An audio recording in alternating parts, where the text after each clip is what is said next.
రాజన్న సిరిసిల్ల జిల్లా గంభీరావుపేట మండలం లింగన్నపేట గ్రామంలో శ్రీ హరిహర దేవస్థానం వెంకటేశ్వర స్వామి బ్రహ్మోత్సవాలు అక్టోబర్ 3వ తేదీ నుండి గ్రామ పెద్దలు ఆలయ కమిటీ సభ్యులు ఆదివారం శ్రీ వెంకటేశ్వర అలవేలుమంగ కళ్యాణాన్ని ఇటు బ్రహ్మోత్సవాలు 7 రోజుల పాటు స్వామివారికి ఆలయంలో ప్రత్యేక పూజలు స్వామివారిని పురవీధుల గుండా ఊరేగింపులో భాగంగా 7వ రోజు తారీఖు గరుడ సేవ 8వ తారీఖు రథోత్సవం కలదు.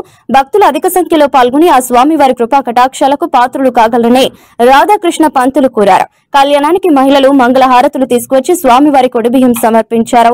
కార్యక్రమంలో వేద పండితులు రామాచారి, రామయ్య పంతులు, సూర్య పంతులు, రాధాకృష్ణగిరి, ఆలయ కమిటీ చైర్మన్ దొంతనని Paparao, vice chairman Jogu Suresh, committee సభ్యులు నరసింహచారి, కిషన్ రావు, విజయ్, కృష్ణమూర్తి, రమేష్, ప్రవీణ్, సందీప్, నరసింహులు, గ్రామస్తులు పాల్గొన్నారు.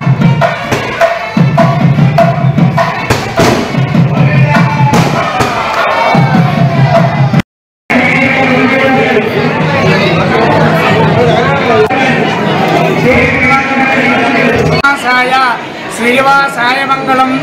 పరమ పవిత్రమైన లింగన్నపేట గ్రామంలో స్వామివారి యొక్క శ్రీ వెంకటేశ్వర స్వామి యొక్క బ్రహ్మోత్సవాలు 8 రోజులు దిగ్విజయంగా జరుగుతాయి.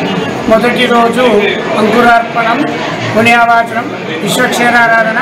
రెండో రోజు స్వామివారి దేవత ఆహ్వానం, హోమము, బడిహరణము మరియు గరుడ సంబంధించినటువంటి యొక్క గరుడస్తంభ కార్యక్రమము, తర్వాత ఎదుర్కోళ్ళు. ఆ రోజు కార్యక్రమం సమాప్తం. ఈరోజు 3వ రోజు స్వామివారి యొక్క తిరుకళ్యాణం. ఒక ప్రశ్న మనకు చాలామందికి వస్తుంటుంది. ఇది సుమారు ఈ బ్రహ్మోత్సవాల ఖర్చు ఒక 5 లక్షల వరకు ఉంటుంది. ఈ 5 లక్షల రూపాయలు ఖర్చు ఎందుకు పంతులు? దేవునికి ఏం తక్కువ మనం పెట్టారు? ఈ బ్రహ్మోత్సవాలు ఎందుకు చేయాలి? ఇది ప్రధానమైన ప్రశ్న. ఈ ప్రశ్నకు జవాబు ఏంది? మన పూర్వీకులు, మన సాంప్రదాయం ఏం చేసిండు? అన్ని జన్మల కంటే మానవ జన్మ ఉత్కృష్టమైన జన్మ. ఇటువంటి జన్మ మళ్ళీ రాదు. మనం చేసుకున్న పాప పుణ్యాలను బట్టి ఈ బ్రహ్మోత్సవాలను పెట్టింది భగవంతుడు. మన కళ్యాణంలో పాల్గొనడం, గరుడ సేవ గుంజడం, రథాన్ని గుంజడం, రథేన కేశవం దృష్ట్యా పునర్జన్మ నిలిచేది. ఒకవేళ రథం మీద భగవంతుడు నారాయణ చేసుకుంటే మళ్ళీ పునర్జన్మ ఉండదు.